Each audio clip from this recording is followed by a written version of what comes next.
Turn it on, bro. All right, people. You got some topic here. Think tank. I don't know what you Ted. What the heck is that, man? When I saw you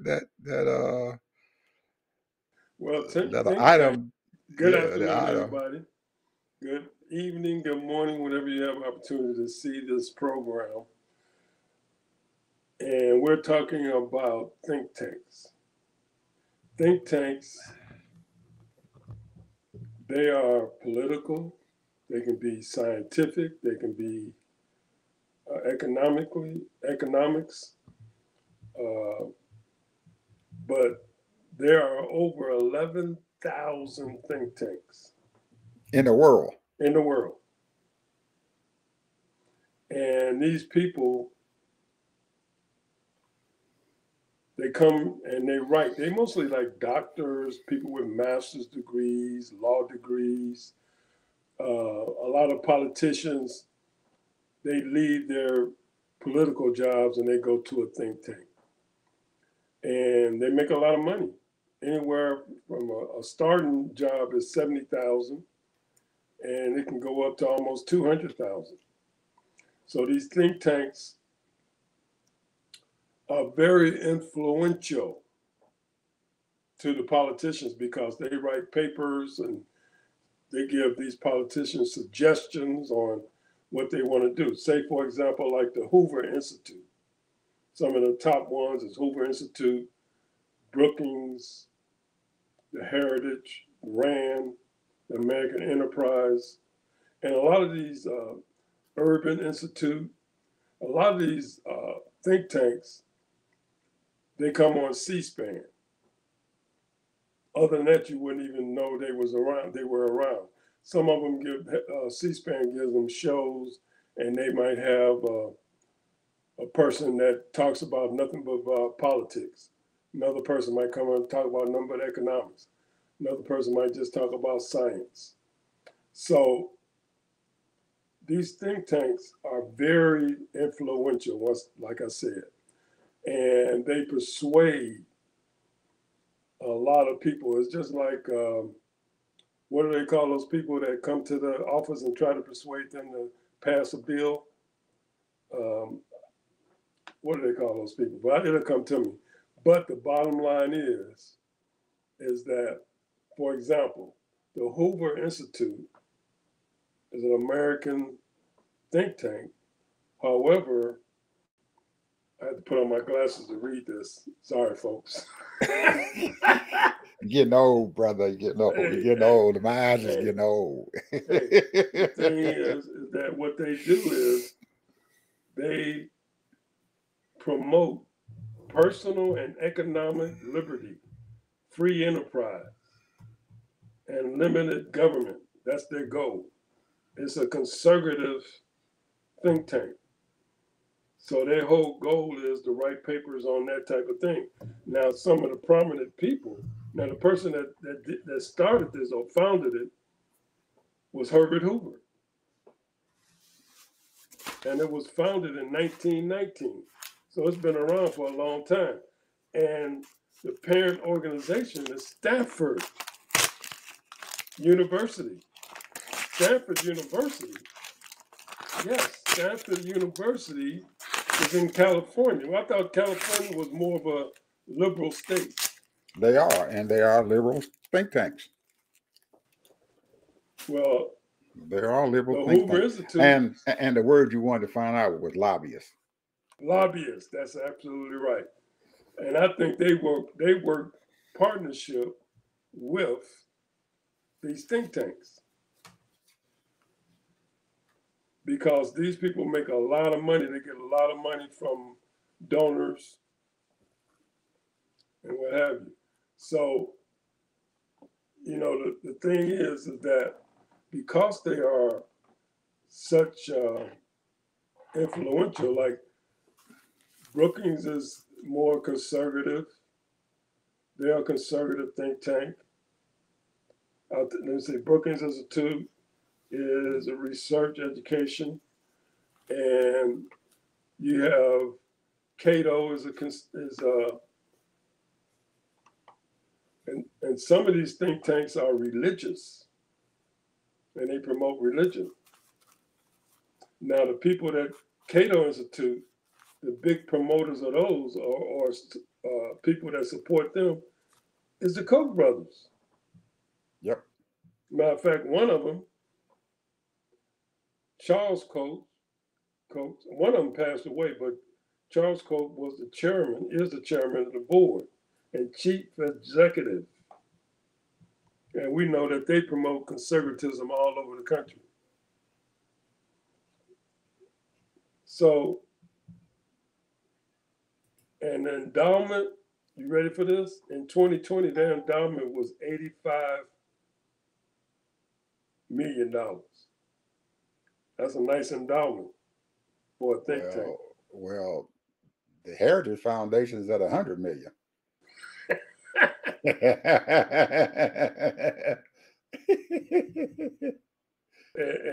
look at here. Now, yeah. The question is, do we have think tanks, and what are they doing? So I don't know. Now you got the Rand Corporation. That's an independent. They claim they're independent, but what they talk about is research public sector consulting firm, engages in research and development in a number of fields, including certain industries.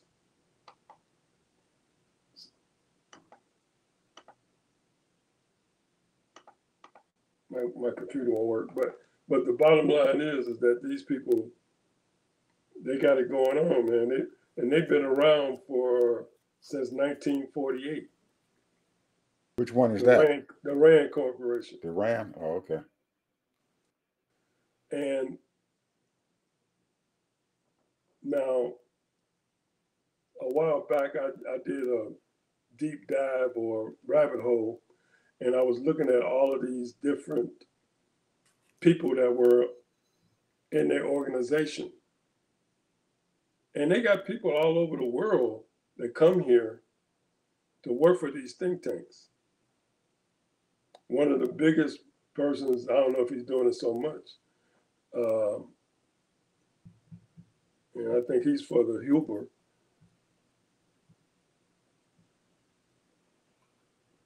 But I mean, they got buildings. I mean, hundreds of people, hundreds of thousands of people working these things.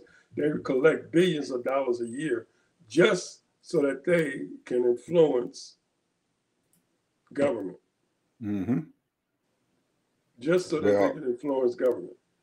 Some form of government, whether it's in the political arena or in the departments that they have, like the health department, because I think it was the Heritage or the Cato Foundation and stuff that was very instrumental in stopping Bill Clinton from passing the health care law back in 1990 something. So they get involved in a lot of stuff, and the Cato Foundation, as I was looking at and everything, they got some real weird stuff going on with them and everything. They are trying to influence a lot of our safety nets and everything we have out there, Social Security, the post office, and stuff like that. And they're trying to be instrumental in privatizing the post office and privatizing our health care and everything, Medicare and stuff like that. And they're doing one heck of a job, because the Koch brothers and stuff, they have another organization that they I think it's the American Institute or something, Enterprise Institute, that they also fund, which deals with economics and stuff like that. But the one that I'm very, very concerned about, and that a lot of us probably should be concerned about, Ted, is the Heritage Foundation. Yes. They're the ones that, the guy that worked for the Heritage Foundation is the one, somebody donated $50 million to start that 2025 project. Mm-hmm. And the Heritage, they're a powerful group. a very, very powerful group now and stuff. They got a lot of stuff because and they were the Heritage Foundation is where Trump went to get those Supreme Court justices, all three of them that he nominated and stuff to be on the Supreme Court. They came from that think tank, the Heritage Foundation. Now, They would. did you ever, have you ever, the one thing that I was trying to figure out is who's out there speaking for the little man, the everyday American, or even the black people. And now they got this thing they call the Urban Institute. And I'm assuming they're about the inner city. You know, how to improve it. But I'm looking at their information. They collected their revenue. They must be getting some kind of contracts because they're getting I don't see no endowment, but I do see that they collected in revenue in 2020 over $100 billion, $100 million. So, you know, they got they break it down as first percentage where they got most of their money from, and federal government they got 34%. Foundations they got 34%. Corporations they got almost 20%. So, but what are these people doing as far as really helping the inner city? Those think tanks, Ted, were not started to help poor people or people in the inner city. They were set up. If you look at all of them, if you go down the line and just look at each one of them and what they do and everything, they weren't set up for uh, poor people. They weren't set up for that. These things were set up for causes. And anytime somebody had a cause and stuff, he created a think tank.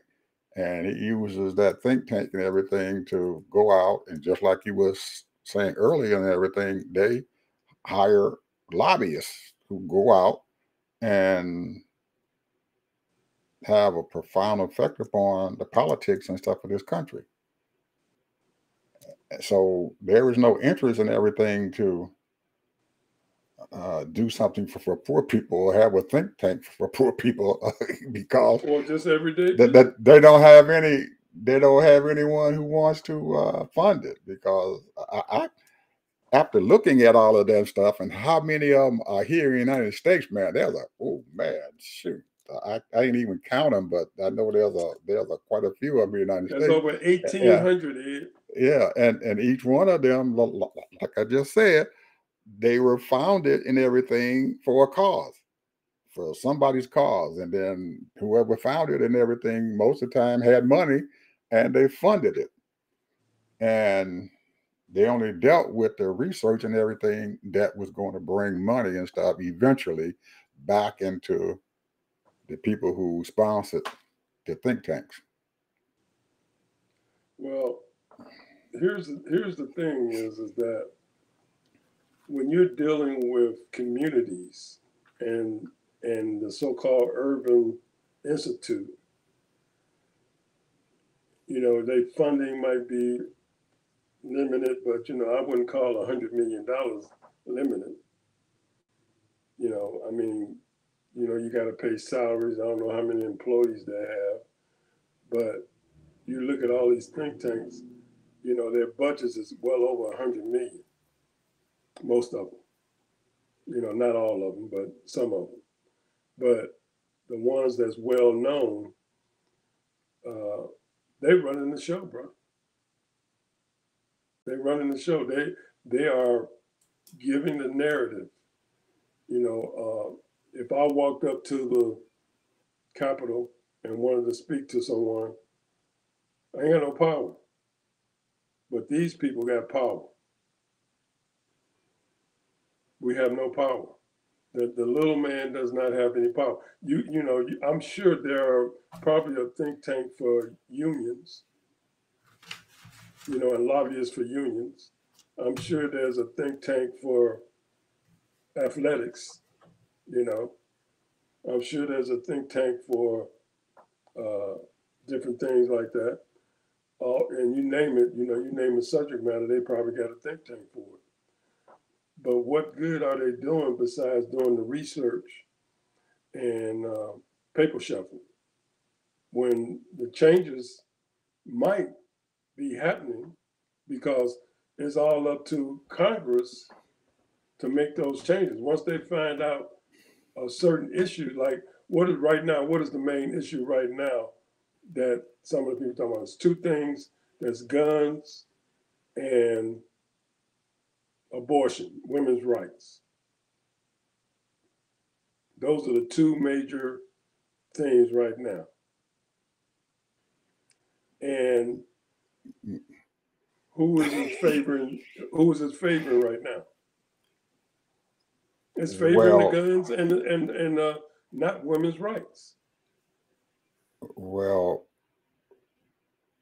I think that they're using the abortion and stuff. But Democrats anyway are using the abortion and stuff as a hammer to beat up on the Republicans and to let folks know and stuff that the Supreme Court was the one who came online and everything, and they got rid of Roe Wade, and it created a total disruption and stuff in women's rights.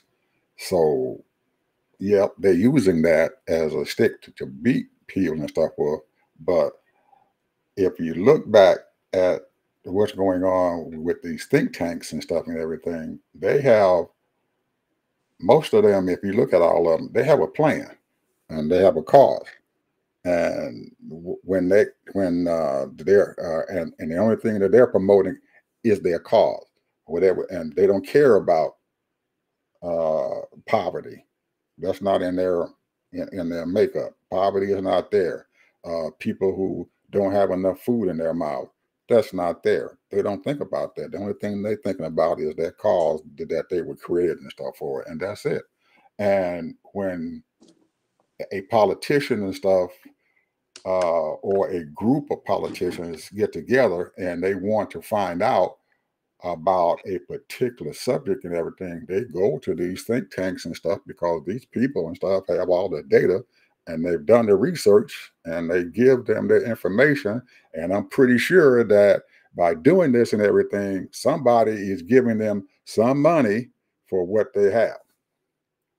Now, remember, a couple of shows and stuff back, I was talking about how our our government and our community and stuff should be working. We need to have a plan.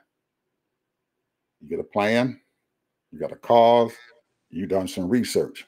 And when you get the plan, you got a cause, and you done the research and everything, then you reach out to whoever you want to reach out to and get their money, whoever it may be, whether it's a billionaire, whether it's the government, whether it's whoever. You reach out to them and you get that money and stuff if that's what you want to do. So in actuality, why can't our community set up its own think tanks? There you go. That's exactly where I'm going. And that's the reason why I brought it up. Because the one point is that when you don't have data, research, you have to do some research, research. you got to have all of that to prove to these Congress people who make these laws to make changes. There's no persuasion. You have to persuade these people.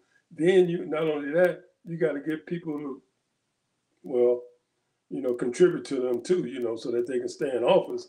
But at the same time, a lot of these people, they going through the think tanks. This is just my own opinion now.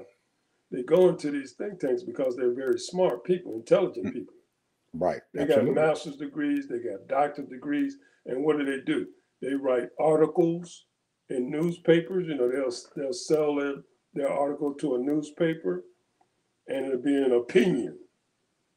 Right. They write the opinions and stuff for a lot of these newspapers. Yeah, When the newspaper want an opinion about something, they go to these think tanks to get their opinion, or have them to send one of their people and stuff with an article that they can put into their paper there as an you go. opinion. There you And go. the first thing they'll put is their name, and then right underneath their names, they have their credentials, There you that go. these people are experts in this field. That's right. They have done the research. And guess what? If they got those credentials, nobody questions There you go. what they're doing. There you go. And what they do is what does the politician say? Well, did you read the article in such and such and such a place? You know what they Hmm. said? What they said. And it's the gospel. And if they wrote it, it's the gospel. And because he is a professor of this particular subject matter. Yeah. And there is no question. Whatever he says, it's the gospel. Then we need to go by. And the first thing they're going to ask you and everything, what is your credentials and stuff? How can you tell us what we need to do? If you don't have any credentials, or you just coming up here just giving lip service to something, everything, they're going to listen, but they're not going to listen. They'll sit there and watch your mouth move. And then after you walk out the door, it's all over. All over. It's all over. And the thing is that if we have think tanks, more think tanks, you might have a Chicago think tank, you might have a Houston think tank, a LA think tank, a New York think tank that is black, and on, the top 10 cities. And but they got to be supported. Because it takes money to get these brains. There's a lot of smart black people. And you don't need necessarily to be black to be in the think tank. But what I'm saying is there are a lot of smart black people that know the issues that's what's going on in the black neighborhood, and the community is what's happening. And because we don't have those things available, and maybe we might have a few think tanks that are ran by black people, but they're not known. And if they might just doing a little something to try to, bring in some money or what have you. But that's something that I want to look into to see if there are any black think tanks. And it should be a think tank in every major black city that's dealing with the black issue. Because a lot of times, these people saying, well, they're not doing anything. A lot of times they're doing things that we don't even know about, that's for the future, you know, or they got things in the works, and by the time it gets into the works, somebody else is doing something else because they beat them. They got it to the floor. And the thing is, if you want your issues addressed, you have to play the game. And a lot of people are not playing the game. And a lot of our people are not playing the game. And there's too many smart black people that's out there that can do this kind of stuff. Too many. I know from experience, man. There's a lot of black folks that's got doctorate degrees and master's degrees and doctoral degrees and all that kind of stuff. Law degrees. And the thing is, in order to change something, you have to play the game. And one of the games is, like you said, think tanks and lobbyists. And there's other things too that they need to deal with too. But I mean, how can you change the community, if you don't deal with it? And it has to be just black issues.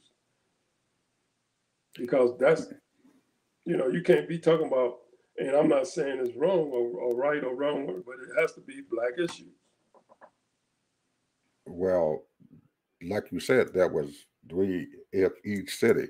And the reason why I'm pretty sure you're saying that each city and stuff has to have their own think tank is that each city is unique. The city of Los Angeles is different from the city of Houston, and the city of Houston is Absolutely. different from the city of Atlanta or the city of Chicago. Each one of them are different. They are big city. there are black people and stuff there, or people of color and stuff are there, and the people in those cities and stuff have things going on, but the issues and stuff that actually happens and stuff that determines and stuff what goes and what makes that city go are different than what it is in the other cities. So that's why you have to have those individual cities have to have their own think tank group, because you can't put forth one think tank and stuff and then say, hey, every city in the country and stuff who have people of color there and stuff should go by whatever those thoughts that come out of that think tank, because they're different. You can't make them work in each city. Each city has their own different dynamics and stuff that their problems that they have. You know, you look at the city of Los Angeles and stuff compared to the city of Atlanta and everything, and the city of Los Angeles, they got a lot of homeless people and stuff there that they're trying to deal with and everything. Where the city of Atlanta, they have somewhat solved their homeless problems and stuff. They still have homeless people, but they don't have as many as they do in Los Angeles. And the more Well, homeless think people about that this: you have, if you had a think tank in L.A. in that mm-hmm, area, mm-hmm, and that think tank say, okay, we're gonna take care of this subject matter of the homeless in LA. Now, you would that think tank would do the research and contact these nonprofit organizations that's supposed to be helping these homeless people and contact them and find out what they're doing.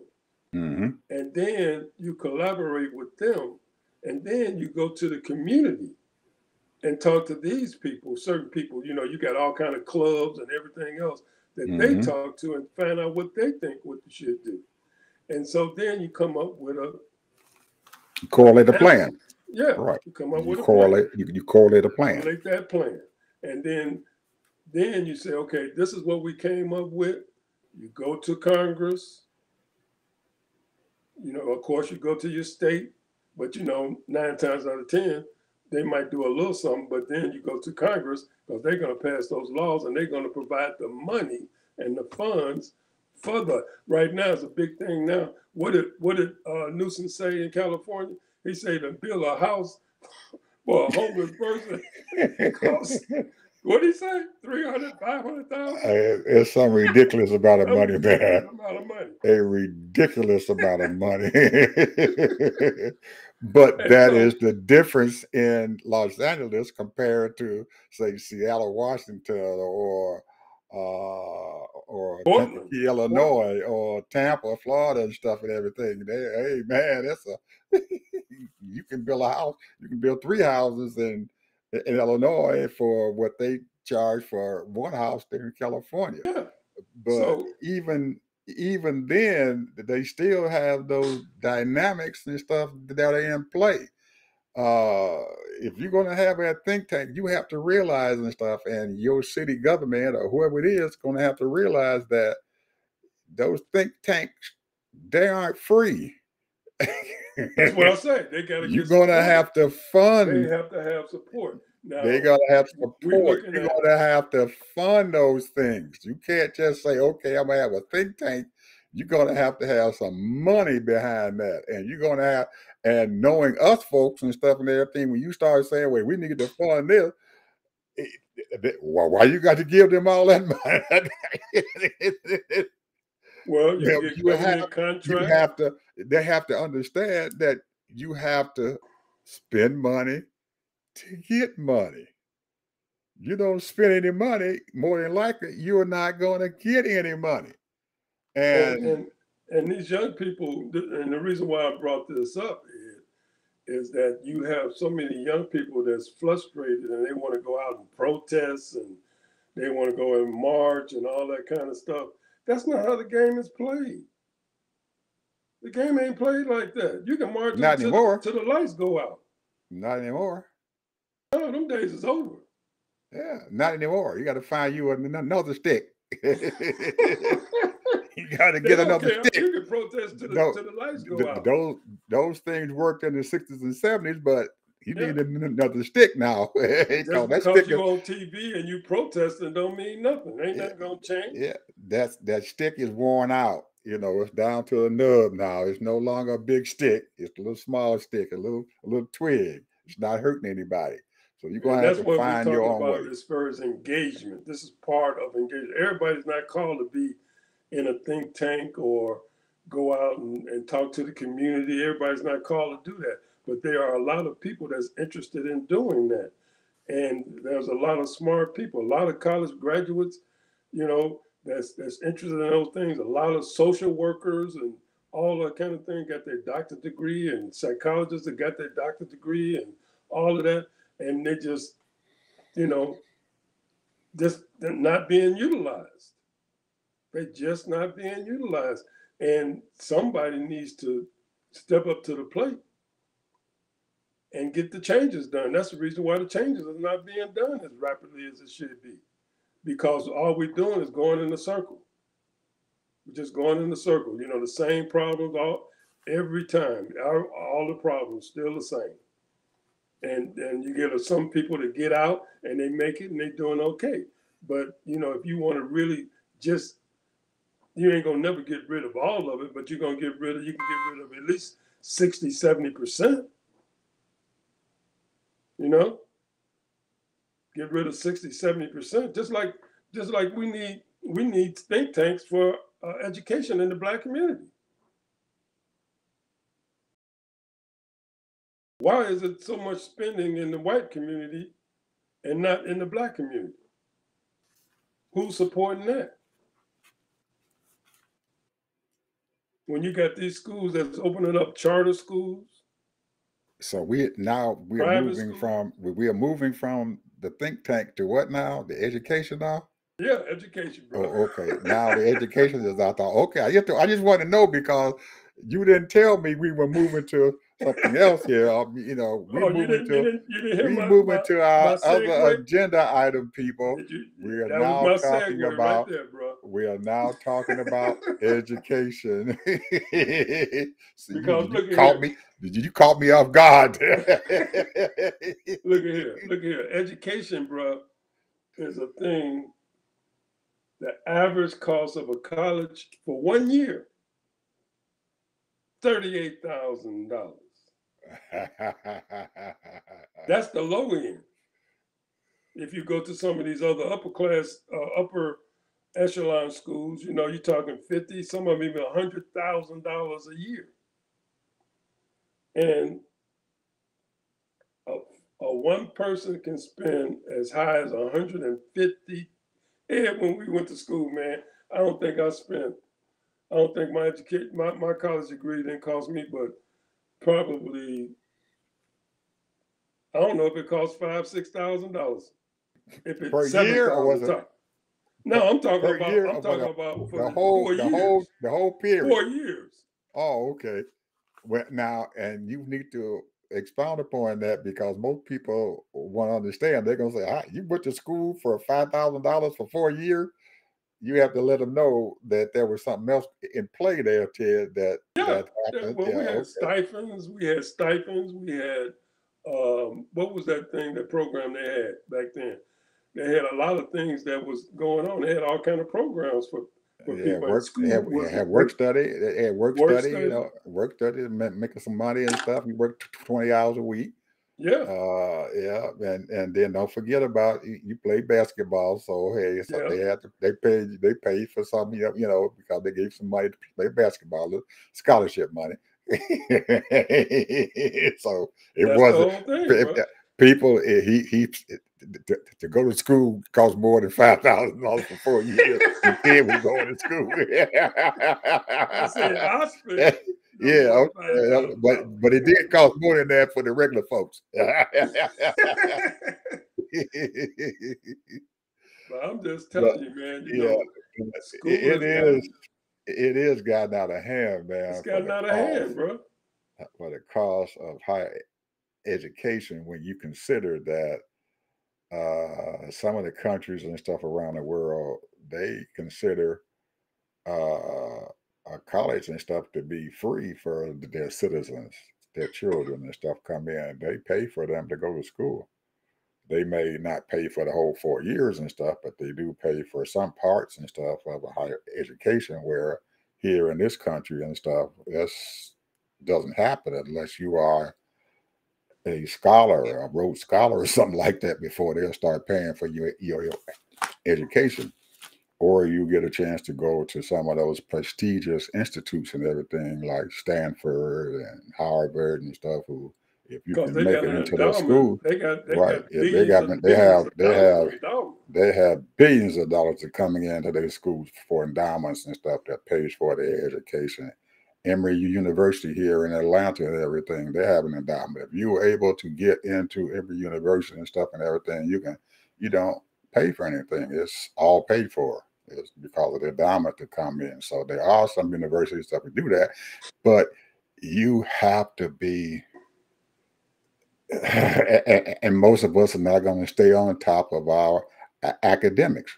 The academics and stuff, the people coming in, they are excellent. They don't. They are, these kids and stuff are straight A students and stuff. They're taking college prep courses and stuff in high school and everything. So they have well prepared themselves and stuff to get off into the university, because these universities like Stanford, they're full. They And, they have and, a and, waiting. and the thing is, most high schools now, they prepare these kids for those kids that want to go to college and let them know. They preach that thing. They take advanced courses. Some of these kids, while they're in high school, they're taking junior college courses to Mm-hmm. prepare themselves. And Mm-hmm. so when they get into college, they're ready.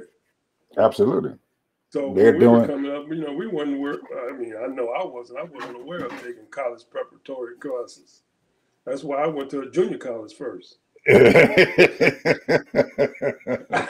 had no idea that you're supposed to take preparatory courses. Oh yeah. You know, Well, our school counselors and stuff and everything, they looked at us like the only thing that we can look forward to once we got a high school education was going and working in a factory, and yeah, that was it. that was it. That was it. They prepared you to go out in the world and work in a factory. And if you told one of the counselors when you came in there as a freshman, well, I want to get myself ready to go to college, most of them would They laugh talk you at you. down, bro. They talk you down. Well, I don't think that that's something that you should be shooting for and everything, because you're better suited just to go out and get you a job working out in the factory someplace or in the car industry or whatever, and that's about the only thing that you're capable of doing. So we started out at a disadvantage and stuff because nobody thought that we were good enough to go off to college unless you were, your parents and stuff and everything were in some kind of profession, whether they were school teachers or administrators or whatever. They were preparing their kids and stuff to go off to college. But all of us didn't have college educated parents. There you go.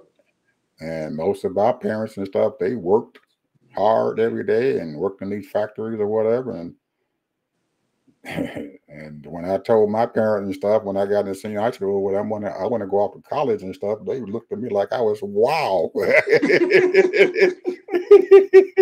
You going where? There you go. But there's so many. I was talking to my brothers. I was telling them some of the things we are going to talk about. He said, "Well, don't forget to tell them that there's a lot of countries that give free education, Mm-hmm. like Germany. Germany gives Germany, free education. absolutely. Sweden, free education. Mm-hmm. There's a lot of countries that give free education all the way through college. Mm-hmm.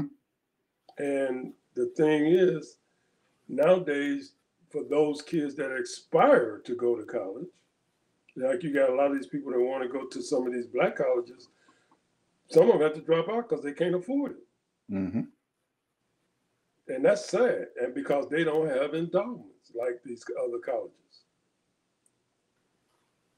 So the thing is, I mean, I was just looking, I say, well, how much does it cost to go to a private high school? Hey, $45,000. But you're finding out and stuff in some states now and stuff, Ted, they're giving these kids and stuff who are going off into private schools and everything vouchers. So whatever the state pays to send a child to public education, they're now monetizing that and everything, and they're giving kids and stuff who want to go to a private school, a private high school or whatever, they're giving those kids an endowment so to help them to pay for their education. And this was a long fought process and stuff by those parents and stuff who send their kids to private school and everything, that they consider that, well, we're not sending our kids to public school and everything, so you should give us the money that we're paying in our taxes and everything so our kids can go to private school because that's where we want to send our kids to.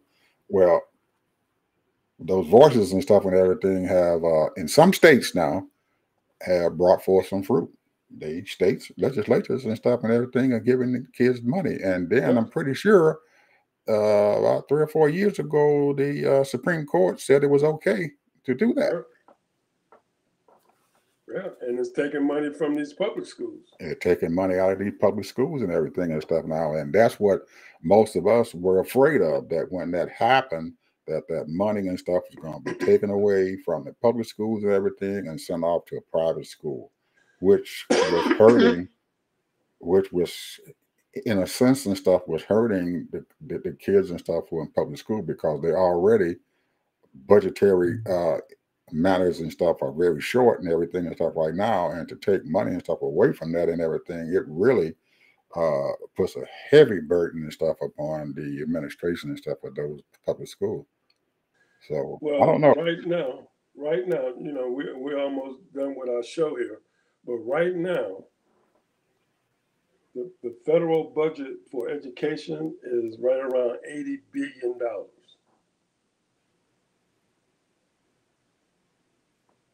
That's what the federal budget is. Now, you have the states, they contribute, and what they do is they give money out to some of these states, and what have you. But like I say, if you got a lobbyist, I mean, not a lot, well, lobbyists too, but if you got these think tanks that can show and write articles and talk about these schools of what's going on in the inner city, the urban areas, and then have lobbyists to go and talk to these people, it makes a difference. It changes things. You know, I mean, I'm tired of hearing about the poor schools and people not getting educated and not doing this. That's because the lack of funding. A lot of it, not all of it, but a lot of it is a lack of funding. Well, Ted, we can beat this horse to death and everything.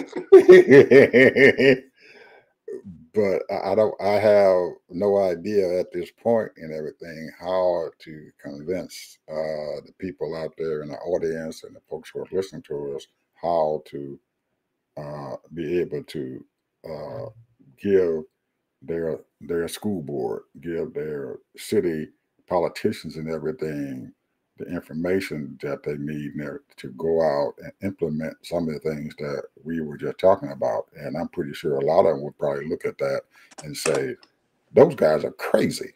They don't know what the hell they talking about. Because our thinking and stuff, Ted, is outside that box. Yep. That's how I think outside that box. You got people who are in that box and they're afraid to get out of that box and think outside that box. There should be some more thought that's coming in that thinks outside the box. And a lot of people don't feel comfortable in thinking outside that box. And you know And what it is too? It's confrontational, hmm intellectual confrontation. hmm You can protest and holler and scream, we're not being treated fair, blah, blah, blah. But you have to have intellectual confrontation. You got to have research. You got to have data. Then you have to lobby these people and try to make a change and show that you have power. Because you see, the one thing is, when you shine the light on these people in the newspapers and you have intelligent writers that can write all over the country, you got these people talking about certain subjects that concern the urban community, then it's going to be a change.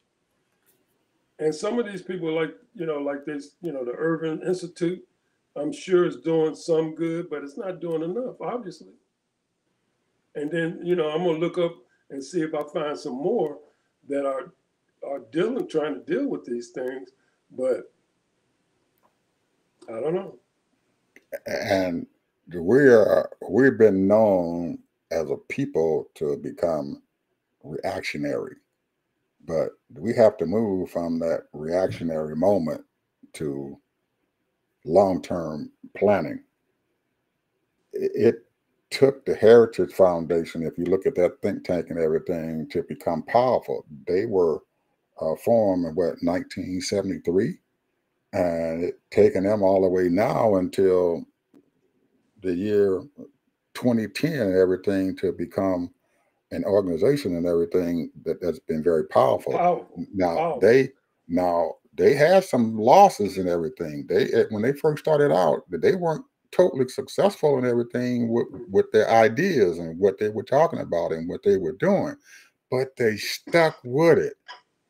Uh, I remember in the 60s and 70s they had the folks called the Christian right, and they didn't win a lot of elections. They didn't get a lot of people and stuff behind them, but these people stuck with it. And you cannot get change and stuff to happen overnight. You have to work at this daggone thing. And we as a community and stuff need to understand that we have to work at this stuff. You get your plan and you work at it. You study going forth, and you're not going to win every battles and stuff. And we have a bad habit and stuff is that if we lose something, we lose an election and everything, where everybody goes into a rabbit hole and everything and say, oh, they're crying and you got to get off that crying stuff and everything and keep on going. Keep on pushing. You look at the losses and stuff as a learning experience. You go back and you look at why you lost and what you did and everything to create that loss, and then you correct yourself and everything, and you get back out there and going. And you have to find a way to get your people to keep on following you, to keep on doing the things that you need to do and everything to become successful. And if you are not doing that, then you're not going to be successful. Your fight going to be just like you just saying. We're going to go out there and we're going to holler and shout and round into the streets and everything and create all kind of ruckus or whatever. And then we're going to go back home and the same thing is going to be there with us and stuff. And we're going to go back and you haven't won a thing. You haven't I, won I nothing. knew I knew a person that was going through law school, and she wanted to be a climate change lawyer.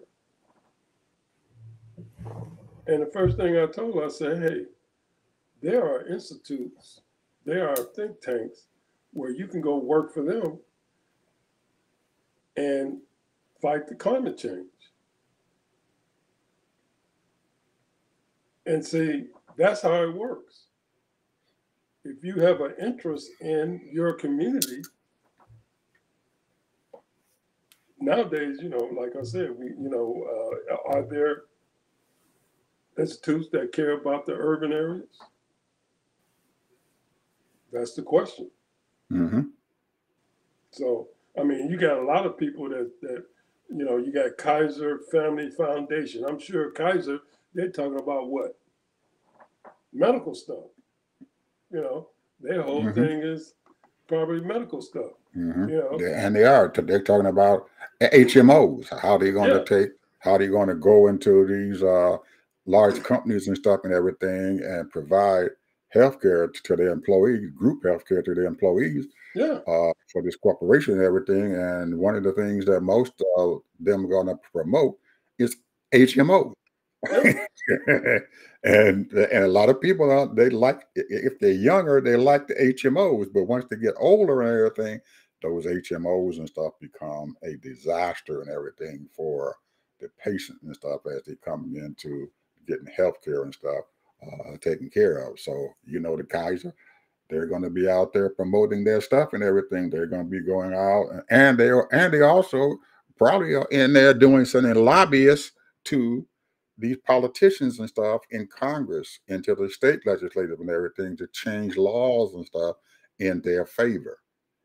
And they're going to spend money to do that. That's a budgetary item and everything for these large corporations. They budget money to go to these think tanks. They budget money for lobbyists and stuff out there, and because they budget it and everything, they're going to eventually expect a return and stuff from their investment. They Well, I have may to talk not. about this one though, Ed. Institute for Defense Analysis. $270 million. They started in 1956. They have done a great job. So they found a sucker to fund their cause. They have Mr. done a Harvey, great job because the budget for the Department of Defense is $2 trillion. we'll get it to the end, Mr. Harvey. I know we done went way over. No, we getting to the end of the show here, man. Our time is running out. Man, time goes by sometimes when you're having fun, when you're talking about things that are beneficial to our audience and that we enjoy talking about here. I'm looking at this timer and stuff down here and everything. And I said, oh man, that time is going by. So give me some of your final words, Mr. Harvey, about give me some about the There's think a lot tanks, of what you thought geniuses about out the there. think tanks and what you think There's a about lot the of geniuses educational out there. A lot of geniuses. And if they hear what we're saying is, you know, find your niche. You got a cause, find your niche. If it's about your community, find your niche and start a think tank. Start something that's gonna make a difference. Start something. You know, you like I said, like we said earlier, you can protest up and down the street all you want to. And it might make a little difference. You get a little TV time and you get, you know, people write about you and all that. But when you want to make changes, you got to do it the political way and make those people make those changes. Because once they start being in the newspaper and you writing articles about them, or you getting on TV and writing articles about them or writing books about them, they're gonna say, hey, I better get myself together because I'm not doing nothing for the inner city. I'm not doing anything for the urban city. I'm not doing anything for the homeless. That's how you get radical. You know, the revolution won't be televised. Okay,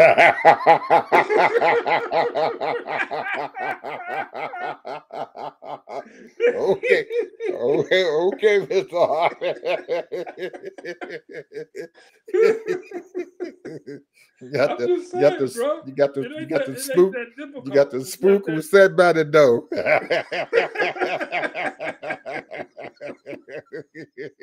Now most of you all know won't understand what Ted just said anyway. Can't know why we laughing, but those were the things that we grew up with. And it meant something to us a long time ago. But like Ted said, you can't profound you have change and stuff happen, people, unless you do something. And everybody is not going to listen to what you have to say. If you only got 3 people to start your think tank, start it. Start it. You're going to get some people to come on board and they're going to follow you. Just start it. Just do it. Don't stop, just like the Nike commercial. Just do it. Start something. Even if it's wrong, start it. Because you may start it and it might be wrong, but you get down the road and everything and start making changes and everything and stuff to it, you're going to become successful in what you're doing. So that's something that we as a community have to do. We have to quit complaining about stuff and start something. Even if you only just got 2 people and everything, start it. Start it. You all talk and you're gonna get some change and stuff happening if you do that. And I understand it, and I know that Ted finally understands all that stuff and everything. We got to start this stuff now. We sitting here and doing our vlog, as they call it, because another podcast usually audio, so we're doing vlogs, video logs. So anyway, we started this. So if we only have 5 people and stuff who listen to our vlog and everything, then we done something. Hopefully down the road, we're going to get a huge audience and stuff behind us and everything, and we're going to be successful at what the heck we're doing. But I think we're successful now just by having me and Ted sitting here talking and doing some things and stuff. I feel good about it. So, and I hope Ted feels the same way. So, I do. Yeah. So anyway, people, we are always getting very, very near here and everything. What about education, Ted? You had that agenda. Well, You got any the final words on education that? is coordinating with the same thing, because see, there's a lot of people that's complaining about education and upset because they're not really talking about real history or excluding real history. So the whole thing is, all of that is involved because nothing changes unless it goes to the capital. You know, I mean, if you got a decent governor, and somebody that's going to really do the right thing, but right now, you got a lot of people that's coming against white supremacy. That's what it is. Let the truth be told. But you got a lot of good people out there that want to do the right things and want things to be done right. So just keep on doing that, and I think those are the 2 major things that you need to do right now. Start, you can get on the podcast, and I'm gonna say this, and I'm not gonna say too much about it, but a lot of people is making a lot of money talking about other people. Talking about a lot of people, talking about their business. I don't care about nobody's business, what you do behind closed doors and all of that mess. And I don't care about, how much money you got and all that mess. What I care about is what you're doing for the coming generation and making it better for them. That's what I care about. That's what I care about. What you're going to do for the coming generation. We don't need to be going backwards. We're supposed to be going forward. And our ancestors did too much work for us to be going backwards.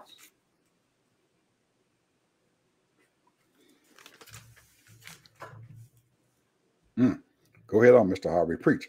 Anyway, my take on education. In 2010, I took my son to an HBCU school. He left an institution here where we at, where he was only 3% of the school's population.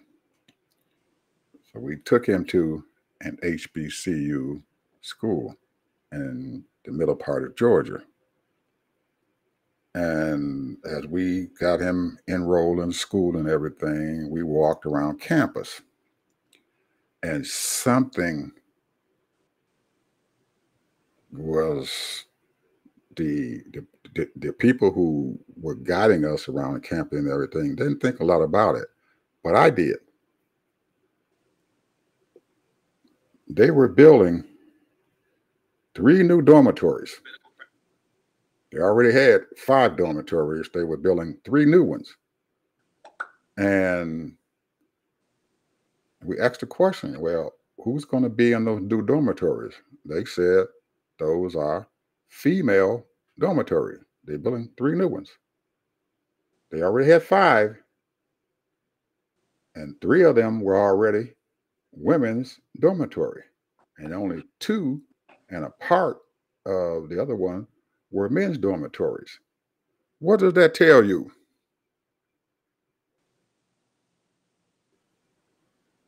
A lot more young ladies of color was going off to college than our young black men.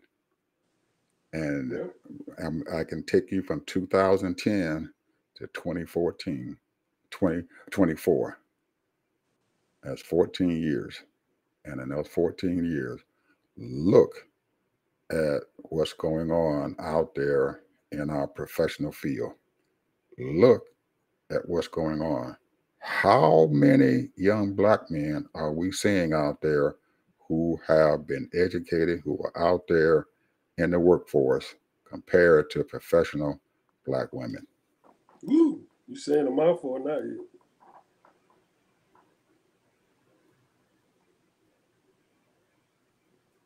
It's a horrible shame, but it was showing up in 2010, and it has came to pass in 2014. You got black women congressmen. You have black women mayors of major cities. You have black women who are taking over. They are in charge of corporations. They're in charge of a lot of things. They're doctors. They're lawyers. Black women. Where are the black men? Anyway, that's my take. Think about it, people. That's my take. Yeah. I saw it then, and it has come to pass. Yeah. We have to get our young black men out of the criminal college and into an educational college. Thank you for listening to what we have to say today. We'll see you guys and stuff on Thursday or whenever you guys are looking at this show. Please enjoy it. Thank you.